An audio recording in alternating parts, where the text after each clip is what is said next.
प्रिय आत्मन, इधर कई दिन से मेरे शरीर में कुछ न कुछ विकार बना रहता था। अभी भी बिल्कुल ठीक नहीं है, लेकिन बहुत ठीक है। और शरीर को माध्यम मानकर जो हम आप लोगों से तमाम विचार और व्यवहार करते रहते हैं, इसमें ये प्रायः कहते हैं कि शरीर को माध्यम हमने भी माना है, परमात्मा ने वरदान माध्यम के रूप में हमको दिया है। इस माध्यम से हम बहुत बड़े बड़े काम कर सकते हैं, कल्याणकारी काम कर सकते हैं। बड़ी तो बात बड़ी अद्भुत है, तरह तरह से लोग अपने को बड़ा बनाने की कोशिश करते हैं। चलिए, तो कल्याणकारी काम कर सकते हैं, प्रशंसनीय काम कर सकते हैं, उपादेय काम कर सकते हैं। और इस शरीर के लिए जब हम पूरी तरह समर्पित हो जाते हैं कि हमारा शरीर ठीक है कि नहीं ठीक है, कहीं ऐसा तो नहीं है, कहीं वैसा तो नहीं है, तो फिर शरीर में हम ऐसा बैठ जाते हैं कि जैसे एक गाड़ी में आप एकदम सिमट कर बैठ जाएं, न उसका स्टीयरिंग पकड़ें, न कुछ चलाएं, न कुछ करें, और सोचें हमारी गाड़ी ठीक बनी रहे। थोड़े दिन में क्या होगा, गाड़ी और आप दोनों उसी में गड्ढमड्ढ हो जाएंगे। फिर गाड़ी के बाहर निकलना भी आपके लिए मुश्किल हो जाता है, इतना शरीर कमजोर हो जाता है। कुछ लोग घर में जैसे नहीं, हम घर में हैं, हम बाहर नहीं जाना चाहते। आप देखिए, शरीर का है संकुचन करते जाइए, हम ये भी नहीं कर सकते, छोड़ो, ये भी नहीं कर सकते, छोड़ो, ये भी नहीं कर सकते, छोड़ो। तो फिर क्या होता है कि हम कुछ भी नहीं कर सकते, और फिर इस शरीर की सेवा के लिए और दूसरे लोगों की शक्ति लगने लगती। ऐसा प्रायः होता है। यानी शरीर का उपयोग अगर हम नहीं करेंगे तो इस शरीर हमारा उपयोग करने लगता है। अरे इसलिए इसके लिए प्रयास सबको करने चाहिए, भयभीत नहीं होना चाहिए। चाहिए ये तो ठीक है, हम आपको समझाते हैं, आप हमको समझाते हैं, और रोज हो रहा है, आप लोगों के फोन आते हैं। तो लेकिन अपने को समझाना, अपने भीतर उत्साह उत्पन्न करना। अरे थोड़ी देर के लिए जो हमारी आपकी बातचीत होती है, मेरे उत्साह में एक उल्लास उत्पन्न होता है, उत्साह में भी उल्लास। तो आज मेरे मन में आया, अनेक बार प्रस्थानत्रय, इस पर चर्चा मैंने जब विद्यालय में मैं था, कहीं पढ़ा था, कहीं सुना था, जिज्ञासा थी मन में। तो क्या है प्रस्थानत्रय? 3 ग्रंथ बड़े महत्वपूर्ण हैं। ब्रह्मसूत्र, शंकराचार्य जी ने इसका भी बहुत विस्तार से उनकी व्याख्या की है, लेकिन शंकराचार्य की व्याख्या समझना भी एक कठिन काम होता है। संस्कृत में लिखते थे, संस्कृत में बोलते थे, संस्कृत उनकी बड़ी ललित थी, लेकिन संस्कृत है।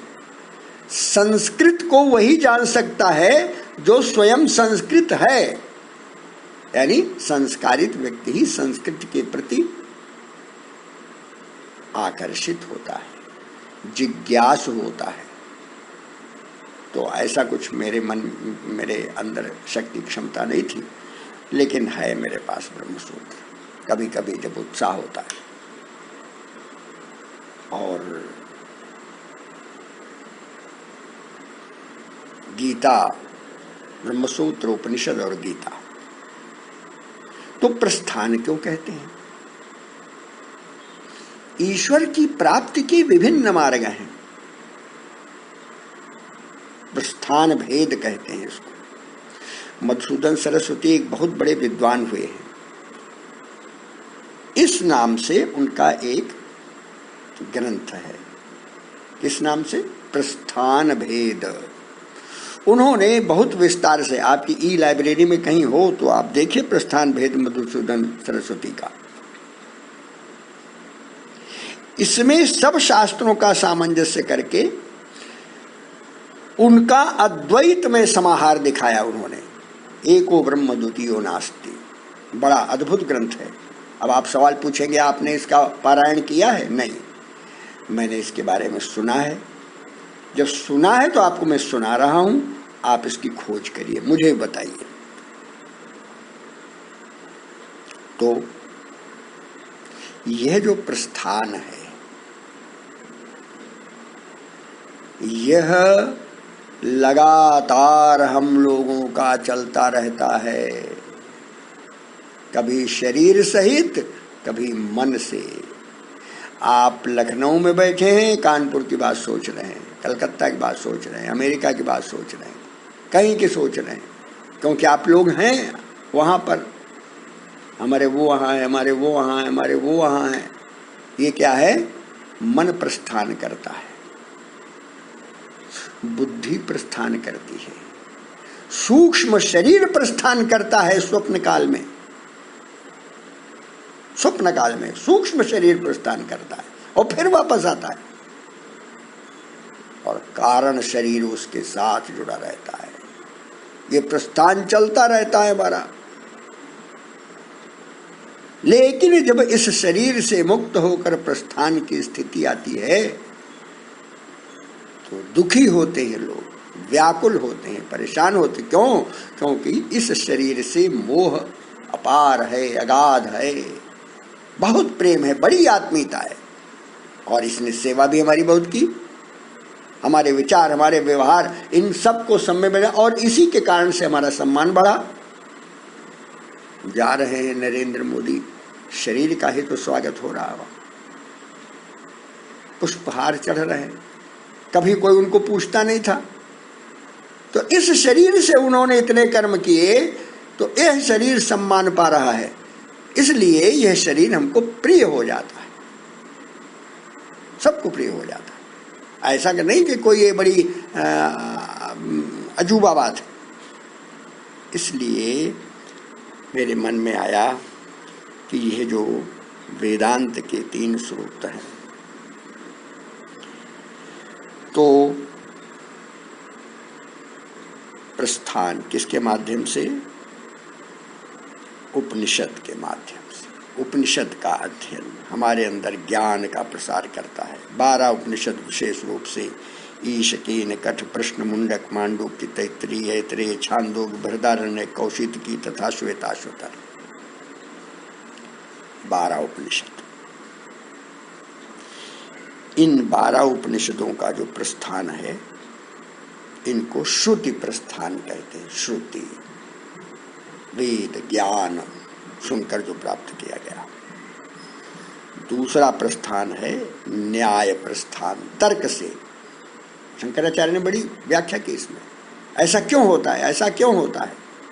अंशो नाना विपदेशात, अंश रूप में नाना प्रकार से मैं अपने को अवस्थित करता हूँ, इत्यादि इत्यादि, ब्रह्मसूत्र। इसको न्याय प्रस्थान कहते हैं, न्याय शास्त्र, तर्क शास्त्र। और गीता को स्मृति प्रस्थान कहते हैं। शंकराचार्य ने गीता को अनेक स्थानों पर स्मृति के रूप में याद किया है। तो यह जो हमारा श्रुति, स्मृति और न्याय, श्रुति, स्मृति, सदाचार इत्यादि इत्यादि चीज़ें हमने बहुत सुनी होंगी। अब आप तो हमसे ज़्यादा पढ़ते हैं। तो मेरा ध्यान क्यों गया? कि इसलिए गया कि मनुष्य को मनुष्यत्व का भान अपने भीतर से ही उत्पन्न होता है। शर्त ये है कि वो थोड़ी देर अपने पास बैठे, उपासना करे। उपासना, उपासना, पास बैठना, किसके? भगवान के, परमात्मा के। भगवान परमात्मा अगर हमारे ही भीतर विद्यमान है तो फिर इसकी अनुभूति ध्यान से। अब आजकल व्यापारिक रूप से बहुत ध्यान के क्षेत्र होने लगे हैं। कोई वर्चुअल ध्यान कराता है, कोई अरे कुछ तो फायदा होता ही है, कुछ तो होता ही है, करना चाहिए। अनेक बार होता है कि वो आलोचना की आदत पड़े, अरे वो क्या करते हैं, उससे बढ़िया हम करते हैं। किसी भी रूप में करिए, किसी रूप में करिए, ध्यान, प्राणायाम। अब कल जैसे मैंने बहुत दिन के बाद कुंभक किया, पहले किया करता था, तो मैं एक 55 सेकेंड 56 सेकेंड तक बैठा रहा, मुझे कोई परेशानी नहीं। फिर मैंने अपने डॉक्टर से कहा कि देखो भाई इतनी देर हमारी सांस रहा है, अरे आचार्य जी आप बिल्कुल ठीक हैं, और नहीं तो फिर अब ये लगाइए मीटर, वो लगाइए मीटर, वो लगाइए मीटर। जितने यंत्रों का संग्रह करेंगे उतना ही आप पराश्रित होते जाएंगे, जितनी औषधियों के साथ जुड़ेंगे उतनी ही पराश्रित होते जाएंगे। लेकिन आवश्यकता अनुसार हम यंत्र का उपयोग न करें, औषधि का उपयोग न करें, ये नादानी ना समझिए। इसलिए अंतिम सूत्र सिद्धांत, सामंजस्य बैठाइए, समन्वय कीजिए, अपने शरीर, अपने परिवार, अपने विचार, अपने व्यवहार, और साथ ही साथ समाज देवता को परमात्मा का, ये और सारी समाज देवता को परमात्मा का एक स्वरूप मानना, स्वरूप माना। जैसे मैं कहता हूं कि ये जो अक्षर आप लिखते हैं सरस्वती की मूर्तियां हैं ये, क्योंकि आपको आपके भाव को व्यक्त करती हैं। आप इनको देखिए तो ध्यान से। इसी प्रकार से ये जो समाज है ये परमात्मा का प्रसार है, और इस समाज को ऐसी स्थिति में रखना कि समाज व्याकुल न हो। कहीं पर तमाम अत्याचार हो रहे हैं, तमाम अनाचार हो रहे हैं, यह समाज की विकृतियां हैं, और इन विकृतियों का कारक भी मनुष्य ही है। उस मनुष्य को दबाना और इस मनुष्य को उठाना जो उसकी सेवा कर रहा है, यही कहा जाता है समाज का काम। क्षेत्र भिन्न भिन्न है। अब हम अगर अपने क्षेत्र में पूरी प्रामाणिकता, ईमानदारी से काम करते हैं, अपने काम में ही रमे रहते हैं, समझिए कि परमात्मा की ये सबसे बड़ी सेवा है। हम अपने काम को छोड़कर दूसरे काम में दखल करने लगते हैं, वो बड़ा भ्रष्टाचारी है, वो बड़ा अन्यायी है, वो बड़ा दुष्ट है, हम कैसे हैं, इधर ध्यान नहीं देते। इसकी भी आवश्यकता है, हमको भी आपको भी। तो आज मैं समझता हूँ कि मेरा ये विषय विचार आप इसको थोड़ा सा सुलझाकर अपने उपयोग का, अपने लाभ का बनाएंगे, और आप मुझे उत्साहित करेंगे, मैं आपको उत्साहित करूँगा, और जो सचमुच का प्रस्थान है उसमें न हम मोह करेंगे न आप मोह करेंगे। मोह मुक्त होकर इस संसार के संग्राम में सहज भाव से युद्ध करना है और जीतना भी है। विजयी भव। बहुत बहुत आशीष। धन्यवाद।